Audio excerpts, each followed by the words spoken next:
Hello and welcome to the seventh part on the basics of prayer. But first, a reminder of some important stuff from previous episodes. To help our prayers to be answered, we can start with thanksgiving, which addresses the goodness of God. And then we can move on to praise, which addresses the greatness of God. But don't make this a formula. Rather, let it come from your heart. Now, in this episode, I want to look at faith, or the believing. James chapter 1, verses 5 to 8. If any of you lacks wisdom, let him ask of God, who gives to all liberally and without reproach, and it will be given to him. But let him ask in faith, with no doubting, for he who doubts is like a wave of the sea, driven and tossed by the wind. For let not that man suppose that he will receive anything from the Lord. He is a double-minded man, unstable in all his ways.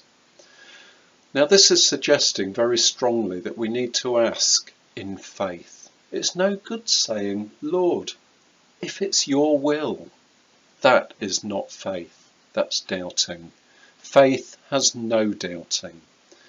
This verse is saying that if we doubt, then we will receive nothing from God. And this is strong stuff, but we need to take it on board. Faith is not just believing in what we're praying for, but also seeing with our inner eye the outcome of the prayer being answered. It's got nothing to do with whether or not the person on the receiving end of prayer has faith or not. It's talking about the faith of the person praying. For example, if two other brothers in Christ have fallen out, pray for a restoration of that relationship and visualize in your mind those two coming back together in friendship, perhaps hugging each other. James chapter 5 verses 15 and 16. And the prayer of faith will save the sick, and the Lord will raise him up.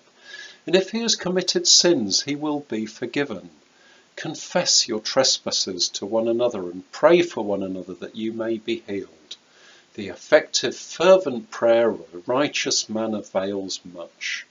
Not in our own righteousness, that will get us nowhere. For Isaiah 64:6, we are all like an unclean thing, and all our righteousnesses are like filthy rags. No, not our righteousness, the righteousness of Christ, faith in the work of the cross. 2 Corinthians 5:21, for he made him who knew no sin to be sin for us, that we might become the righteousness of God in him. So, for prayers to be effective, we need to have faith and be righteous. If we're clothed in the righteousness of Christ, then we can't have any more righteousness. We are as righteous as we possibly can be, and that is certainly as far as God is concerned. But how much faith do we need? As much as Jesus had.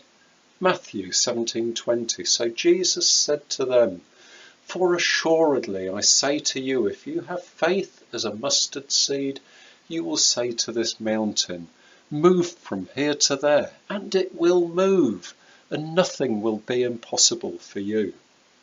So, we only need a little bit of faith, enough to believe in the full work of the cross that clothes us in righteousness, enough to believe that what we are praying will come about, not doubting.